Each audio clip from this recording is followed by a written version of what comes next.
Shalom Adonai, a paz do Senhor Jesus. Eu estou passando por aqui nesta feita para compartilhar uma palavra devocional ao seu coração. Então, ótimo dia, ótima tarde, ótima noite. Não sei que momento você está vendo esse vídeo, mas eu tenho certeza que a palavra de Deus ela vai falar com certeza ao seu coração. E hoje o título dessa devocional é O que eu preciso fazer?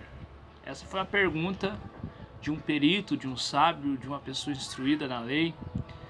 E essa pergunta foi feita para Jesus em alguns momentos da vida de Jesus, enquanto ele andava aqui pela terra ensinando a palavra de Deus. Mas uma dessas passagens se encontra no Evangelho de São Lucas, que é o que eu vou ler com você. São Lucas, no capítulo de número 10, verso de número 25, uma parábola muito conhecida, que é a parábola do bom samaritano. Quem é que nunca ouviu essa parábola, canções a respeito dela? Então, a gente vai caminhar por ela, em nome do Senhor Jesus, né? Eu quero falar hoje a respeito do que eu devo fazer. O que eu devo fazer? Você já se perguntou o que eu devo fazer para ir para o céu, para estar com Cristo? O que eu devo fazer? Então essa talvez seja a pergunta constante do nosso coração. Então nós achamos que devemos ir para a igreja, nós achamos que devemos ir para a oração e fazemos tantas coisas, e todas essas coisas trazem edificação, crescimento, são coisas boas. Mas Jesus ele vai nos ensinar algo fantástico e sobrenatural. Nós vamos entender algumas passagens da palavra de Deus, amém? Diz assim: certa ocasião, um perito na lei levantou-se para pôr Jesus à prova. Ele perguntou: mestre, o que eu preciso fazer para herdar a vida eterna? Então, ali, para colocar Jesus à prova, mestre, o que eu preciso fazer? O que eu preciso fazer para herdar a vida eterna? Note que essa pergunta também é feita pelo jovem rico numa passagem. Lembra do jovem rico? Que Jesus olhou para ele, o amou, né? E Jesus falou para ele: deixa tudo que você tem e me siga, venda tudo que você tem, dê aos pobres e me siga. A pergunta do jovem rico também foi: mestre, o que eu preciso fazer para herdar a vida eterna? E aqui esse Espírito coloca Jesus à prova fazendo essa mesma pergunta. Então Jesus pergunta para ele o que está escrito na lei, e ele vai dizer assim: ame o Senhor seu Deus de todo o seu coração, de toda a sua alma e com todas as suas forças e de todo o seu entendimento, e o próximo como a ti mesmo. Jesus então respondeu: é isso aí, faça essas coisas e viverá, né? Faça essas coisas e viverá. Mas ele, querendo justificar-se, fez uma outra pergunta para Jesus, né? Quem é o meu próximo? E aí Jesus conta a parábola do bom samaritano, aí mostrando, porque eu não quero me ater nisso, mas mostrando que o próximo é aquele que precisa de você, aquele que você pode ajudar, aquele que você pode contribuir para o benefício, para o bem daquela pessoa, independente se ela independente se você gosta dela ou não, independente se vocês se dão bem ou não, se você não vai com a cara da pessoa ou não. O próximo é aquele que precisar de você, né? Então nunca devemos deixar de fazer o bem e de amar todas aquelas pessoas que estão à nossa volta que precisam, seja aquela pessoa que nos magoou, nos machucou, pisou na bola conosco. Glória a Deus. Isso é o ponto 1 aqui.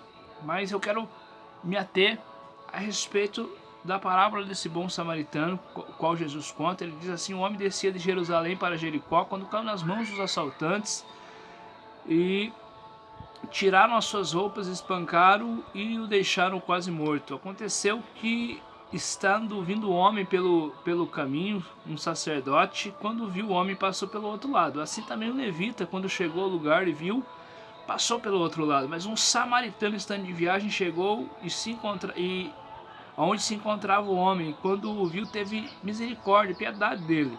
Aproximou-se, enfaixando as suas feridas, derramando nelas o vinho e o óleo. Depois colocou sobre o seu próprio animal, levou para uma hospedaria e cuidou dele. No dia seguinte, deu 2 denários ao hospedeiro. E lhe disse: cuide dele, e quando eu voltar, eu lhe pagarei todas as despesas que você tiver com ele. Muito bem, nós encontramos aqui um rapaz que foi assaltado, foi espancado e foi deixado à beira do caminho, né?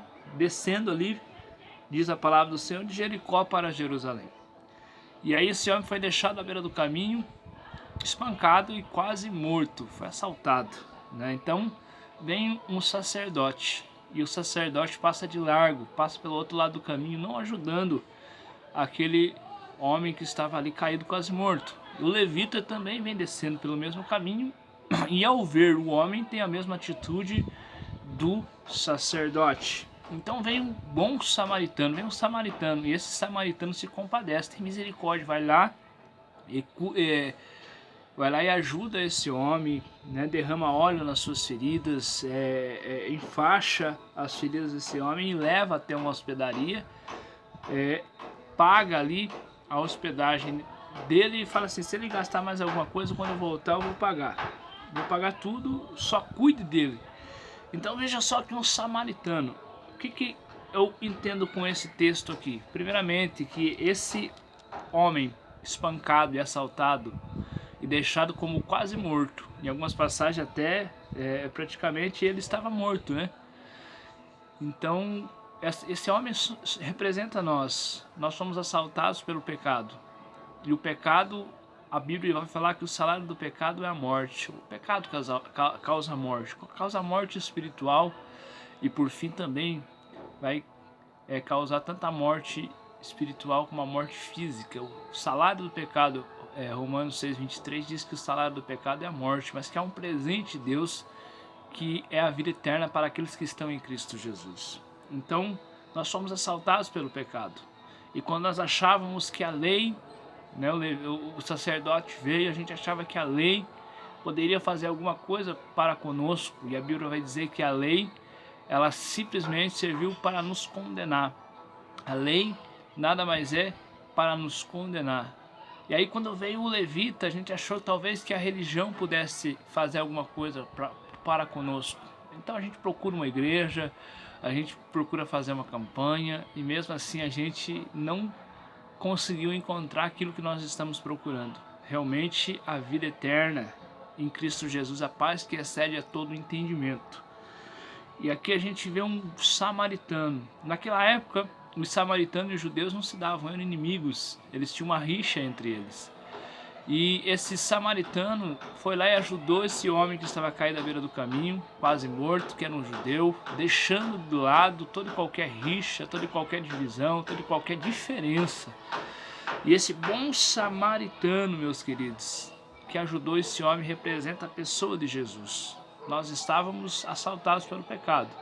Nem a lei, nem a religião, nada pôde realmente tirar o vazio que havia dentro de nós. Aquela falta de algo realmente que nos completasse que havia dentro de nós. Mas um bom samaritano, aleluia, ele veio. Havia uma rixa entre nós e o nosso Deus, porque o pecado nos constituiu inimigos de Deus. O pecado é inimizade contra Deus, mas mesmo assim ele veio e morreu na cruz, pagou os nossos pecados, levou sobre si os nossos pecados para que pudesse curar suas feridas, para que pudesse alcançar a sua vida. Glória ao nome do Senhor Jesus. Então o que eu preciso fazer? Eu preciso entender, glória ao nome de Jesus, que Jesus Cristo, bom samaritano, ele já morreu na cruz, já fez a sua obra. Para quê? Para que eu e você nascêssemos de novo. Para que eu e você... A questão não é o que você precisa fazer. A pergunta é o que você precisa ser. Como assim, Carlinhos? Eu não entendi. Em João, finalizo por aí, João capítulo 3, Nicodemos. Ele vai diante de Jesus e fala: mestre, nós sabemos que tu és homem de Deus. Ninguém pode fazer essas maravilhas que o Senhor opera se Deus realmente não for com ele. O que eu preciso fazer, mestre? E Jesus, ele vai dizer assim: você não precisa fazer, você precisa ser. Em outras palavras, ou nas palavras como está nas Escrituras, ele vai dizer assim: Nicodemos, tu é mestre da lei, tu és perito, tu és gabaritado, e tu ainda não entendeu o mistério do reino de Deus. O que importa realmente é que você nasça de novo, você tem que nascer de novo. Ou seja, eu não preciso fazer, eu preciso me tornar. Agora minha pergunta é: quando nasce uma criança, qual é o esforço que essa criança faz? Quem sente as contrições, as dores de parto é a mãe. Então essa criança simplesmente ela nasce, ela não faz força, ela vem ao mundo. Então, queridos, quando realmente eu entendo o Evangelho de Deus, o Evangelho de Cristo, acontece algo fantástico chamado novo nascimento. Você nasce para Deus, você nasce para o reino de Deus, você se torna filho de Deus. Você está compreendendo isso? E isso não vem de vós. Amém? A Bíblia vai falar que Ele nos amou primeiro, a Bíblia vai falar que Ele nos escolheu primeiro. Então Deus já fez tudo por nós. Cristo já fez tudo por nós, agora eu preciso me tornar. E me tornando, é óbvio que eu vou dar frutos, é óbvio que o resultado de eu me tornar, de eu ser um filho de Deus, vai ser a minha dedicação, a minha lealdade, a minha fidelidade, a minha santidade, a minha busca por Ele. Amém? Então não adianta fazer muitas coisas se eu não entendi o maior mistério do reino de Deus, o nascer de novo. Amém? O nascer pelo Espírito de Deus. A palavra de Deus diz que o Espírito em nós, ele clama Abba Pai. Ou seja, ele testifica que nós agora somos filhos de Deus. Amém? Que o Senhor Jesus, ele te abençoe e te guarde. Que ele faça resplandecer a sua face sobre ti e que ele te dê a paz. Deus te abençoe e lembre-se, a questão não é o que você precisa fazer, isso será resultado, será consequência. É o que você precisa se tornar, o que você precisa ser. Uma nova criatura, um novo homem, uma nova mulher. Tá bom? Deus te abençoe. Shalom Adonai.